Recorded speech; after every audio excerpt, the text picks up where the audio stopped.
Hey, what's up, everybody? Here to bring you another review. This time is of the Soap Studios 112 scale Green Arrow from season 1. Let's get started.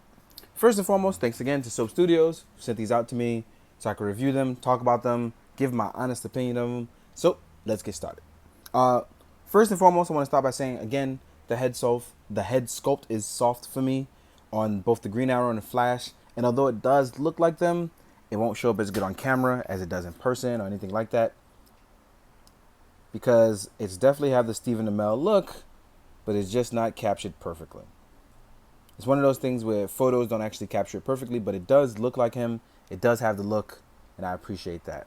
One of the things I think that's only lacking for the Green Arrow that's different for the Flash is that Green Arrow was definitely more buff and definitely more built. Definitely still agile, but it doesn't have that quite look of he's packing all that muscle underneath in between.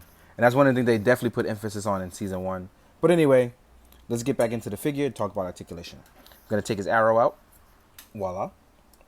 We're going to talk about articulation. So easily, I can honestly say Flash is the better articulated of the two because I worry about the stitching here in Green Arrow. But as far as it still being extended to do whatever it is you want to do, Green Arrow still has the same level of articulation that Flash has, where there's a butterfly joint in between. He can still raise his arm. The arms are indeed double jointed. It's all very nice. The hand plugs are actually different from any other figure that I've seen for a while. It's very small, tiny pegs that I haven't seen since the early SHF days. So that's a little new. Articulation in the waist actually goes really not very far, but far enough so that way you can do what you need to do for it. But it does rotate actually very well left and right where it goes down. Because there's no actual neck joint, it's actually a long connected head like Joker. What happens is that the full range of articulation is all dependent on wherever you move the head as a whole. With the hood on, it's one of those things where it either looks really nice or it looks crazy, but you can actually, to get it to look good in some photos, what I usually do is I cover it right above the head. So I pull back from here and I have a cover over the figure. So from angles, it actually looks pretty good, but straight on, it doesn't look as well. Real quick, we have the quiver on the side for the short arrows that belong to his gauntlet right here on his left forearm. So you can see you could actually take these arrows out. You get 3 of these, as well as 3 normal arrows. So these actually stick in pretty well there. As far as leg articulation goes, it's actually the same as Flash's. It rolls up pretty far, but because of the way the legging is, it doesn't go very far out because you don't want to rip the stitching. So it doesn't go far out as far as lateral wise, but it does go up very high actually, to the point where it's like ridiculous. The legs are pretty thin though, but the articulation is there. It's double jointed and it's raised pretty nice. One of the things I was concerned about on Flash as well as Green Arrow is you can easily take off the pegs and remove these if you want. But like I said, you want to keep it on. And if you feel like it's getting loose, anything like that, all you have to do is take it off, readjust, and put it back on. For Green Arrow, his have to come back down for the extension of the boot. There's toe cut as well. And there's great ankle pivot because of the way it's done. So you actually get a nice range for the ankle pivot. Now, all in all, the better of the two is obviously the Flash, but the Green Arrow is really nice. And if you are a fan of the clothing, if you are a fan of the show, this is definitely the closest thing outside of the DC Direct stuff that you're gonna get. It's still overall very nice, but Flash is obviously the better of the two. But one quick problem that I did have, other than the face being soft, is that on Green Arrow, his quiver's Velcro is a little weak, so you got to make sure you line it up perfectly. Because if you don't line it up perfectly, the quiver will constantly fall off. But otherwise, this is still a good figure. It's one of those things where this company is young, but for the most part, they nailed more positive than negative. So it's one of those things where if you like this figure or you like Green Arrow and you're a fan, this is still something you may want. As far as the separate head sculpt that comes unpainted, like I said, it has the look of a mill. It's just not, I just think the painting is soft.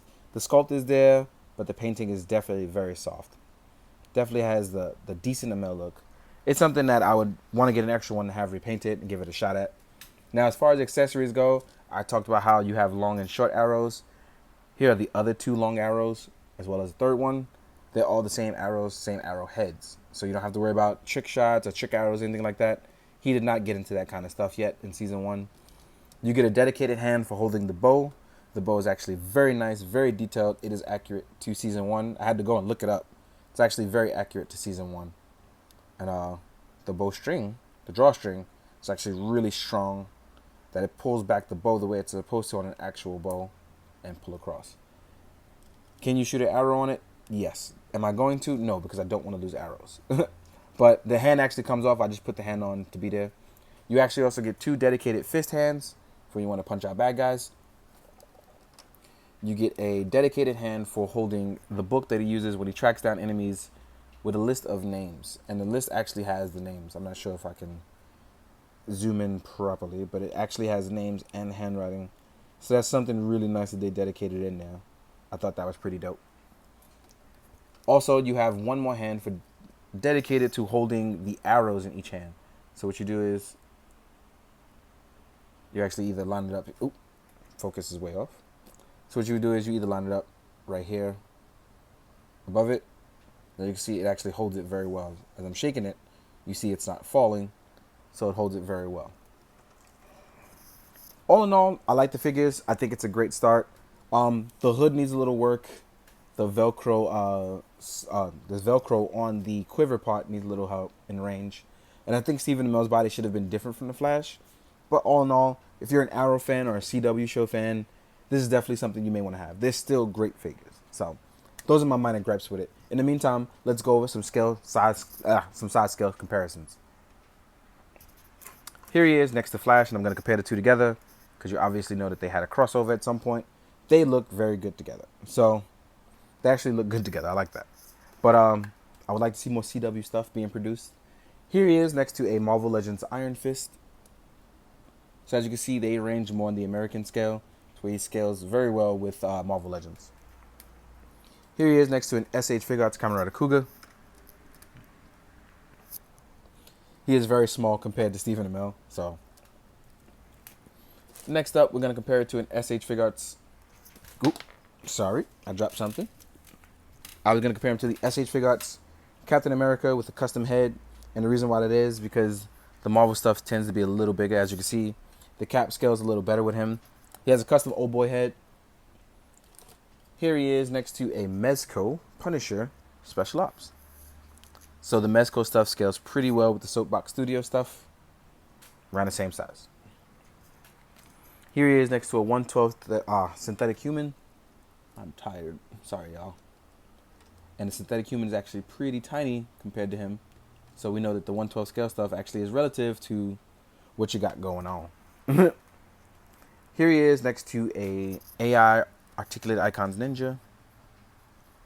So size-wise, the ninjas are a little bit smaller. Same with the same thing with the 1000 Toys Human. Here he is next to a Mafex Justice League Batman. So they scale pretty well. Because the Justice League, well, the Mafex stuff is actually a little bigger. And last but not least, Storm Collectibles Ermac. So scale-wise, we see what we're getting with the figures. You know the articulation is there. They're a little soft on the face and very thin. But if you want to mix and match or you're just a fan of CW shows, this is definitely something that you can jump into. Especially because they're getting their start off now. Sometimes it's best to pick up things now before they get crazy, right? In the meantime, I hope you guys enjoyed. I hope you found it informative. And all in all, do good, be good, drink your water, guys. Later.